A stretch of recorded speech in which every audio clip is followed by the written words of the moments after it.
नमस्कार। आज मैं एक बहुत ज़रूरी मुद्दे पे आपसे बात करना चाहता हूँ। ये हर देशवासी के लिए ज़रूरी है, मगर पिछड़ा वर्ग, दलित, आदिवासी महिलाओं के लिए ये सबसे ज़रूरी मुद्दा है।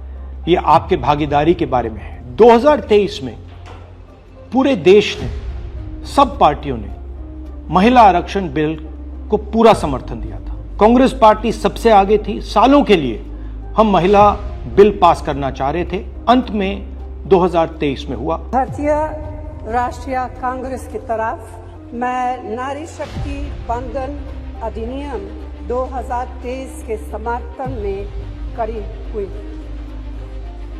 भारतीय राष्ट्रीय कांग्रेस की मांग कि यह बिल फौरन अमल में लाया जाए। 2018 में मैंने प्रधानमंत्री को यह चिट्ठी लिखी। इसमें साफ लिखा है कि महिला आरक्षण को जल्दी से जल्दी इंप्लीमेंट किया जाए।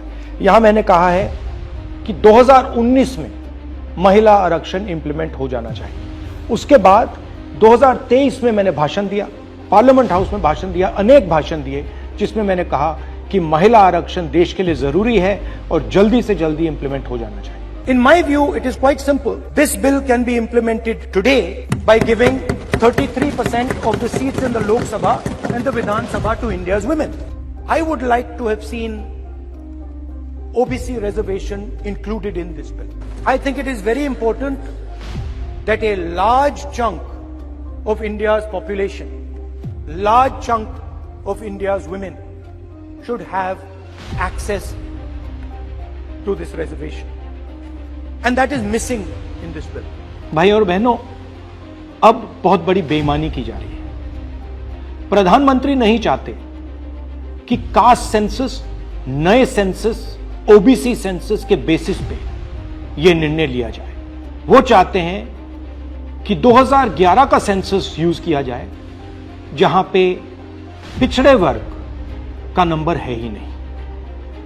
वो आपकी जो भागीदारी है उसको आपसे छीनना चाहते हैं। हमारा कहना है नया सेंसस चालू हो गया है, आप कह रहे हो कि ओबीसी सेंसस आप कर रहे हो, तो उस सेंसस का प्रयोग करके आप महिला बिल क्यों नहीं पास कर रहे हो? हमारा जो विजन है एक बिल्कुल नया डेवलपमेंट का, विकास का पैराडाइम हम कास्ट सेंसस के माध्यम से लाना चाहते हैं। और हम सेंट्रल सवाल पूछ रहे हैं कि चाहे ओबीसीज हों, दलित्स हों, आदिवासी हों, उनकी देश में कितनी भागीदारी है। नरेंद्र मोदी, आरएसएस और बीजेपी घबरा गए हैं क्योंकि कास्ट सेंसस का डेटा आना शुरू हो गया है और उनको मालूम पड़ रहा है कि पिछड़ों की देश में सचमुच कितनी आबादी है। वो नहीं चाहते कि आपको अपनी सच्ची आबादी के बेसिस पर भागीदारी मिले। ये सिर्फ पिछड़े वर्ग के खिलाफ नहीं है,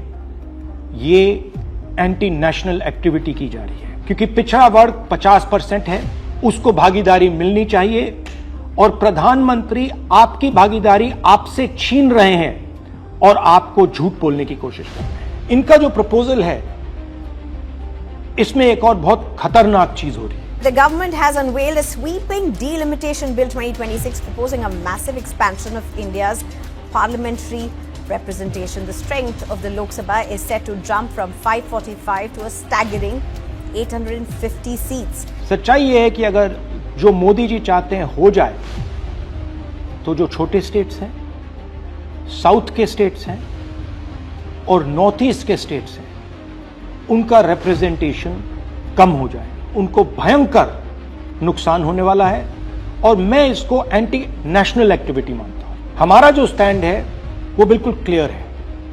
अगर आपको करना है तो ओबीसी सेंसस का जो डेटा है उसके बेसिस पे कीजिए, 2026 के सेंसस के बेसिस पे कीजिए, 2011 के सेंसस के बेसिस पे मत कीजिए, क्योंकि उसमें ओबीसी का, पिछड़े वर्ग का कोई डेटा नहीं है। और अगर आप सचमुच में वुमेन्स बिल इंप्लीमेंट करना चाहते हो तो आपके पास वुमेन्स बिल पड़ा हुआ है, उसको आप इंप्लीमेंट कीजिए, हम आपको पूरा समर्थन देंगे। मगर पिछड़े वर्ग, सदर्न स्टेट्स, छोटे स्टेट्स के खिलाफ हम आपको काम नहीं करने देंगे। मोदी जी, मैं समझता हूं कि आप देश को मैसेज देना चाहते हो कि आप प्रो वुमेन हो। मैं जानता हूं कि आप एप्स्टीन फाइल से घबराए हुए हो।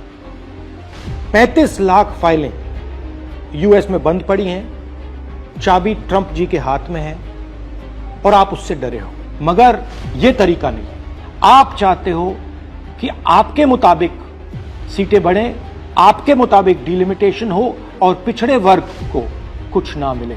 हम ये नहीं होने दें। पुराना डेटा नहीं चलेगा। 2026 का सेंसस का डेटा ही चलेगा।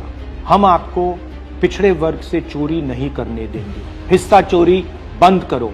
पिछड़ा वर्ग, दलित, आदिवासियों को उनका हक दो।